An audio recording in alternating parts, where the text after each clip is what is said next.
अनाथ बेटा। रूपा और शेखर सरिता विहार में रहते हैं। वो अपनी जिंदगी में बेहद खुश होते हैं।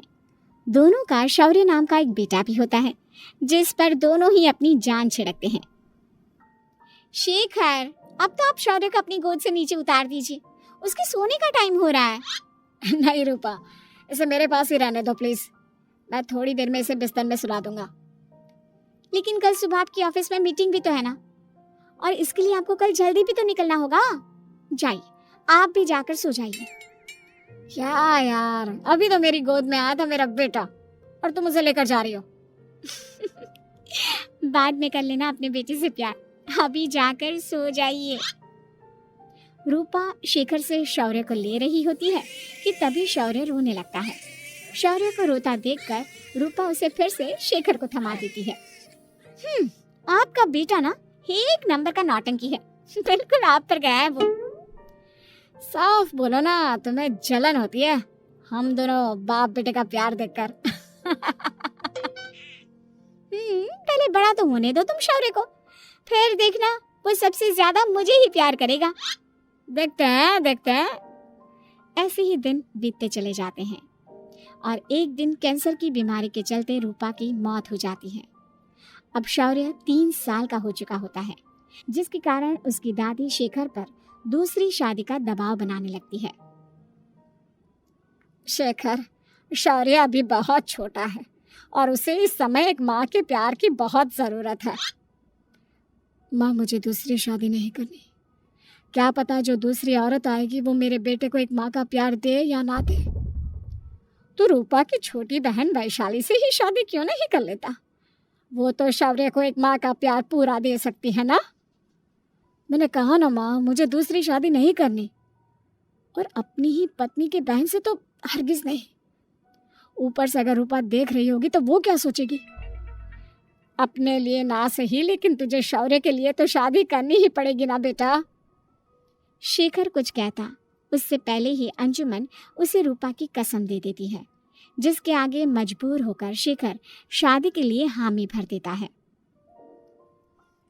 देखो वैशाली, मैंने तुमसे शादी सिर्फ अपने बच्चे के लिए की है। मैं चाहता हूँ कि तुम उसे एक माँ का भरपूर प्यार दो। शौर्य, आपके साथ साथ मेरा भी कुछ लगता है। अगर आप मुझसे शादी नहीं भी करते तब भी मेरा प्यार शौर्य के लिए कभी कम या ज्यादा नहीं होता। शादी के कुछ दिनों बाद ही शेखर की माँ की भी मौत हो जाती है। वैशाली शौर्य को एक माँ से भी बढ़कर प्यार देती है। शौर्य को लेकर वैशाली का यूं निस्वार्थ प्यार देखकर शेखर को भी उससे प्यार हो जाता है और कुछ सालों बाद शेखर और वैशाली का भी लड़का हो जाता है। लेकिन इसके बाद वैशाली का शौर्य को लेकर बर्ताव बदलने लगता है। वैशाली, मैं देख रहा हूँ तुम आजकल शौर्य का जरा भी ध्यान नहीं रख रही हो। मुझे पता नहीं था कि आदित्य के होने के बाद तुम इतना बदल जाओगी। आदित्य मेरा अपना सगा खून है और शौर्य दीदी का, फिर मैं दोनों में अंतर कैसे नहीं करूं? माँ भले ही दोनों के अलग अलग है, लेकिन पिता तो एक है ना।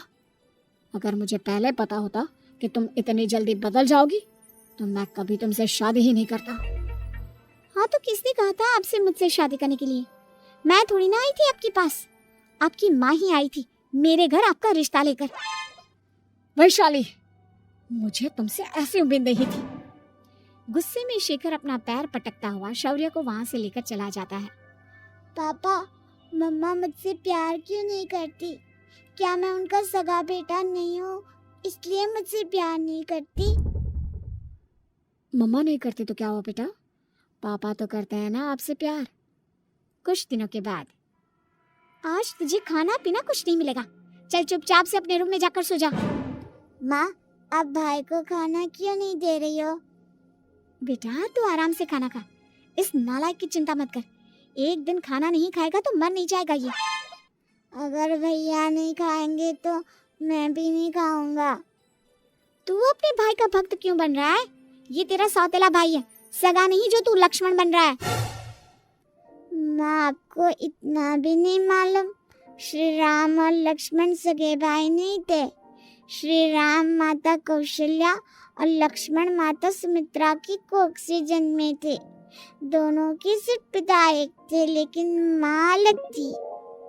मुझे ज्यादा ज्ञान देने की जरूरत नहीं है, ये सतयुग और त्रेता युग नहीं है, समझे? आया बड़ा भाई का चमचा। इतना कहकर वैशाली वहां से चली जाती है, जिसके कुछ टाइम बाद शिखर वहां आता है और आदित्य उसे सारी बात बताता है। मुझे माफ कर दो शौर्य, तुम्हारी माँ के जाने के बाद मुझे दूसरी शादी का फैसला करना ही नहीं चाहिए था। अगर मैं दूसरी शादी नहीं करता तो शायद आज तुम्हारी ये हालत ना होती। नहीं पापा, अगर आप शादी नहीं करते तो मुझे आदित्य जैसा छोटा भाई कभी नहीं मिलता। थैंक यू मुझे इतना अच्छा भाई देने के लिए। तुम दोनों हमेशा ऐसे ही साथ रहना, फिर कोई भी तुम दोनों का कुछ नहीं बिगाड़ पाएगा। चलो मैं तुम दोनों को आइसक्रीम खिला कर लाता हूँ, बहुत भूख लग रही है ना। शिखर शौर्य और आदित्य को आइसक्रीम दिलाने लेकर जाता है। वो दोनों को पार्क में खड़ा करके आइसक्रीम लेने जा ही रहा होता है, तभी तेज रफ्तार से आती हुई एक गाड़ी उसे कुचल देती है और उसी पल शेखर की मौत हो जाती है, जिसके बाद शौर्य की जिंदगी नर्क से भी बदतर हो जाती है। सुन रही चिरकुट, इस घर के किसी भी सामान को मेरी मर्जी के बगैर हाथ मत लगाना। इन सब पर अब तेरा कोई हक नहीं है, समझा? ठीक है माँ, मैं आपकी इजाजत के बगैर किसी चीज को हाथ नहीं लगाऊंगा। चल जाकर अब पूरे घर की सफाई कर। महज 7 साल का शौर्य वैशाली के कहने पर अपने नन्हे नन्हे हाथों से पूरे घर की सफाई करने लगता है। ऐसे ही दिन बीतने लगते हैं, लेकिन मासी से माँ बनी वैशाली को उस मासूम से बच्चे पर जरा भी तरस नहीं आता। क्यों शौर्य, ये घर में इतनी गंदगी कैसे हो रही है? ढंग से सफाई नहीं की है क्या तूने? माँ मैंने तो अच्छे से सफाई की थी, लेकिन आदित्य बार बार इधर उधर चलकर गंदा कर देता है। अच्छा, खुद से एक काम ढंग से नहीं होता और अपनी गलतियों का जिम्मेदार मेरे बेटे को ठहराता है। इतना कहकर वैशाली बांस का डंडा उठाकर शौर्य को जोर जोर से मारने लगती है। तभी वहां वैशाली के मायके वाले भी आ जाते हैं और उसकी सारी करतूतें देख लेते हैं। माँ मैं ऐसा क्या करूं जिससे आप मुझे भी आदित्य के जितना प्यार करोगी?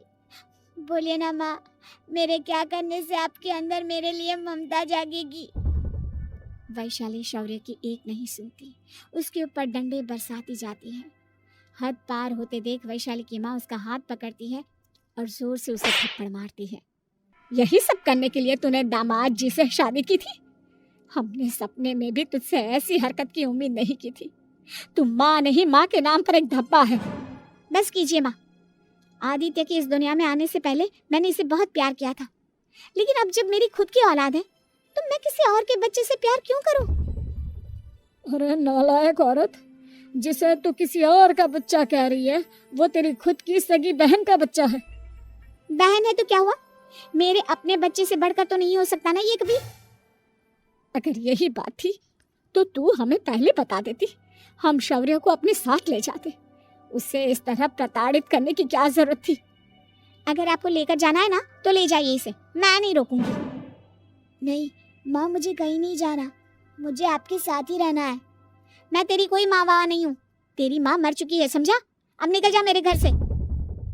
माँ आप बहुत गंदी हो, मुझे भी नहीं रहना आपके साथ, मैं भी भाई के साथ ही जाऊंगा।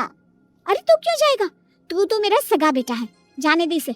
हम यहाँ ऐश से रहेंगे, तुम्हारे पापा बहुत सारी जमीन जायदाद छोड़ गए हैं तुम्हारे लिए। नहीं माँ, मुझे भाई के साथ जाना है, आप अच्छी नहीं हो, आप बहुत बुरी हो, आप भाई को बहुत परेशान करती हो। देख वैशाली, तुझसे ज्यादा समझ तो इस मासूम बच्चे में है।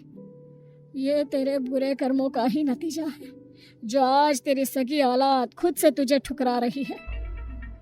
आदित्य, तुझे इस शौर्य ने भड़काया है ना मेरे खिलाफ?